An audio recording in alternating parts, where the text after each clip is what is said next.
So catching up ultimately determined that the way I was putting in the timing chain tensioner left the plunger all the way depressed, which was putting tons of pressure on this guide here against the chain, which made for extra resistance turning the motor, so I couldn't crank quickly. Finally figured that out.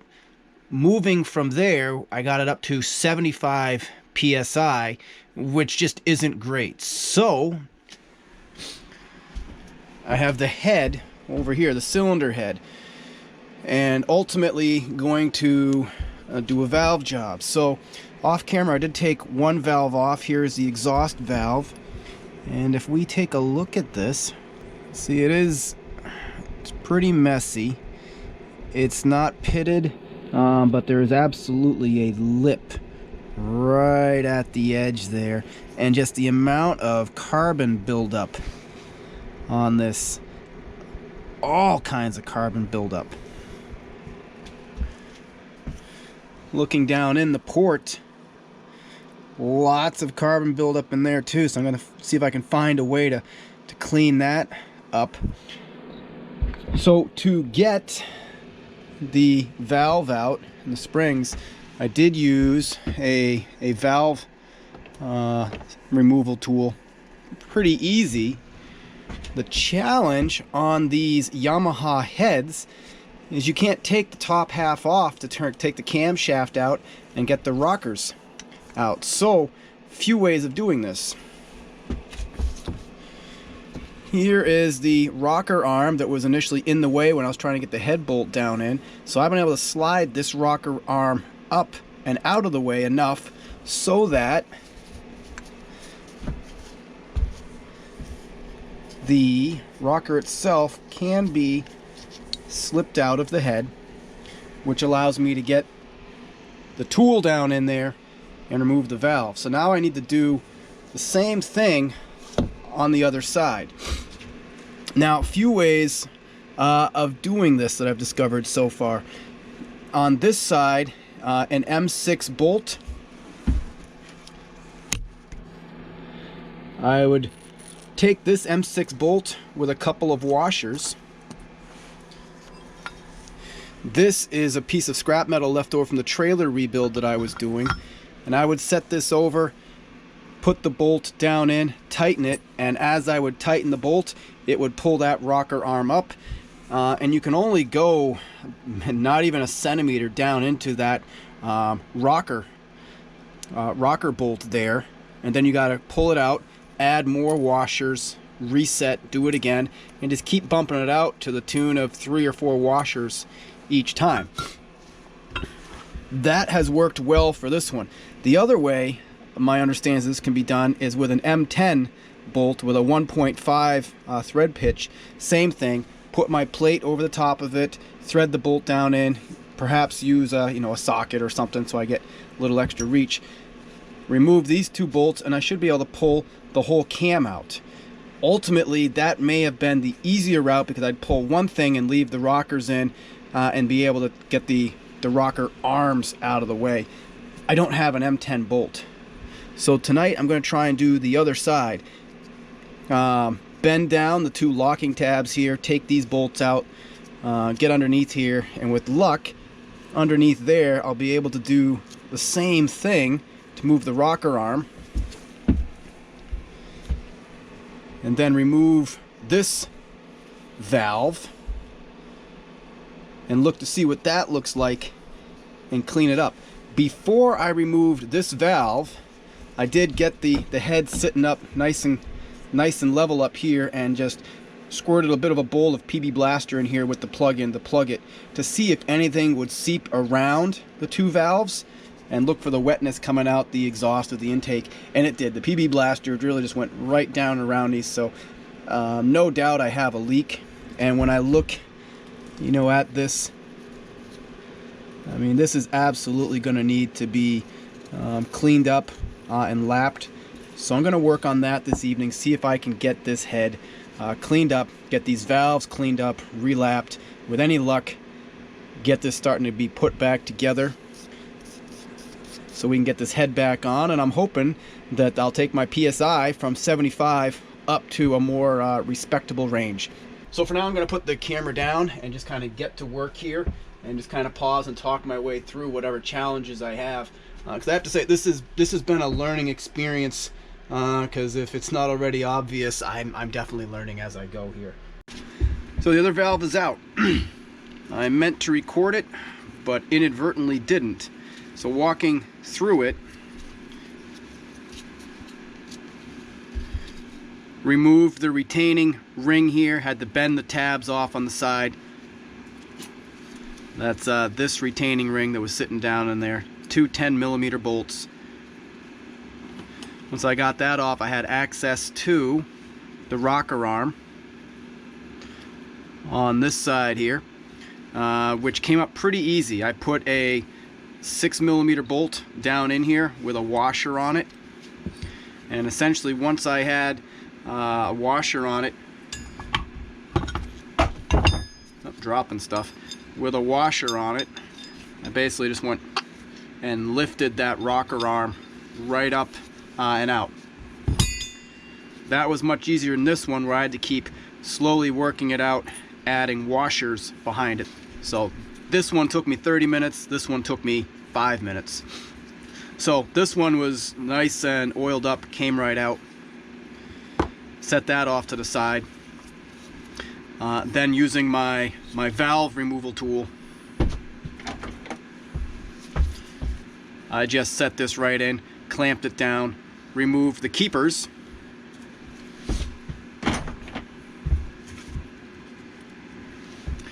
These two little guys here that sit at the top of the valve in the spring, like so, in that little detent, so that the valve can't escape the spring.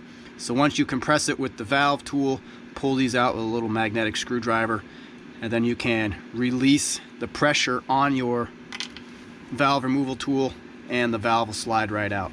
So here is the intake valve, and look at that.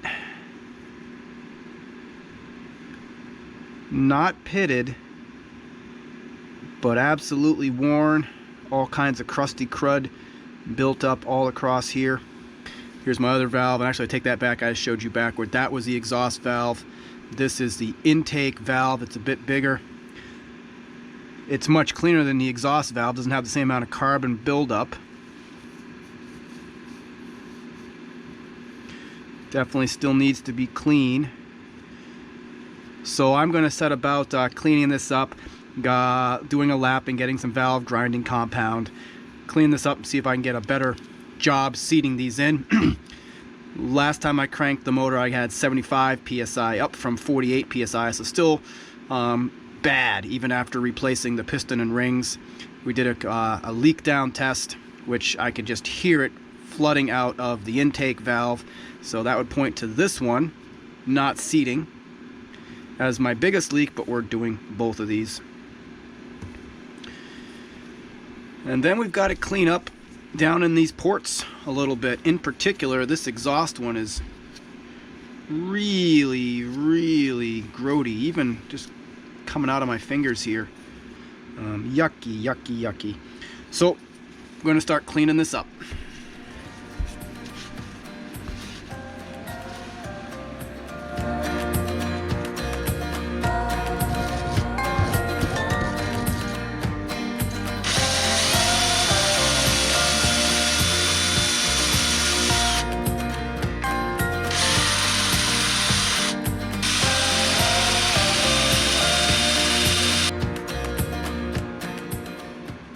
Nice, clean, smooth mating surface.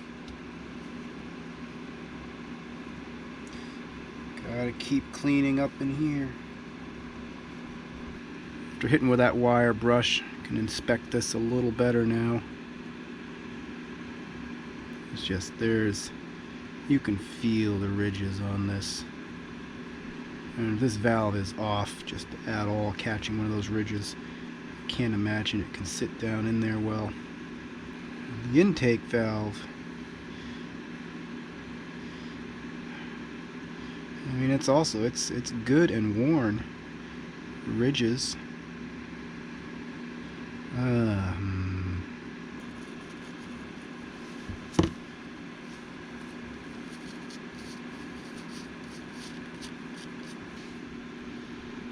Well, this should be fun to try and see. It's gray. Here's the part where I wish I had a vise to hold this. I think we can do just like this. And hopefully get enough on here.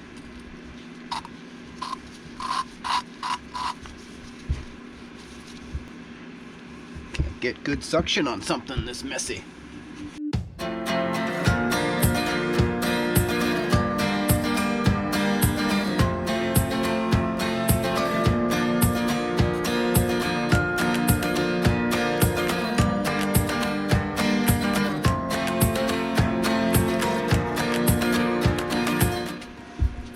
So I don't really want to put new valves in.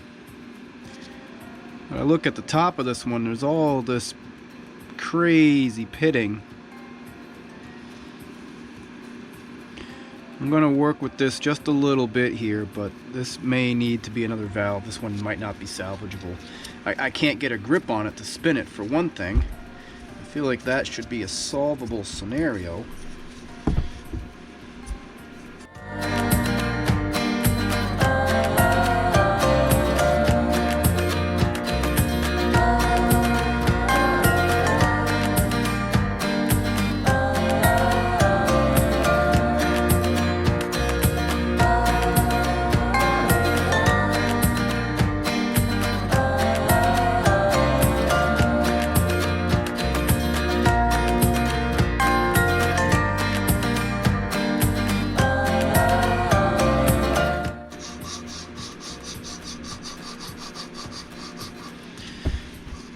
I feel like what I'm doing is a valve sin here, but I've grabbed the inside of the valve with the needle nose so I can pull and grind, because I can't get a good suction on the top of this with my lapping tool, which probably also indicates the shape or the condition of these valves. But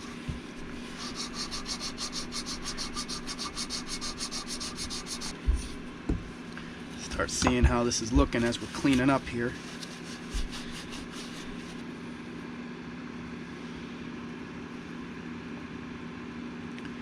There's still grit all over here from the compound. But I gotta tell you, this is gonna be, boy, I don't know about this valve. Unless I can find a way to really polish this stuff off. Boy, is it possible?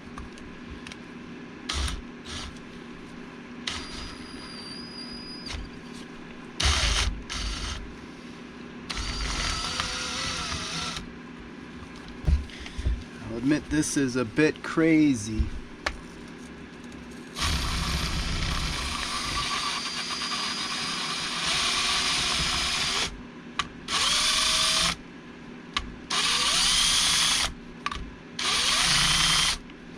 Tell you what, that's working all right.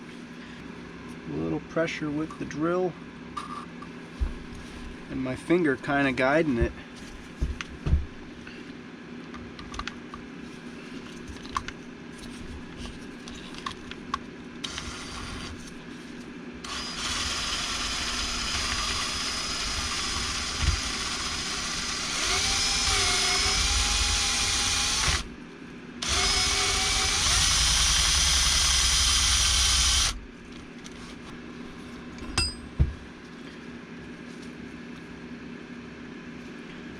We're fine up there for the keeper.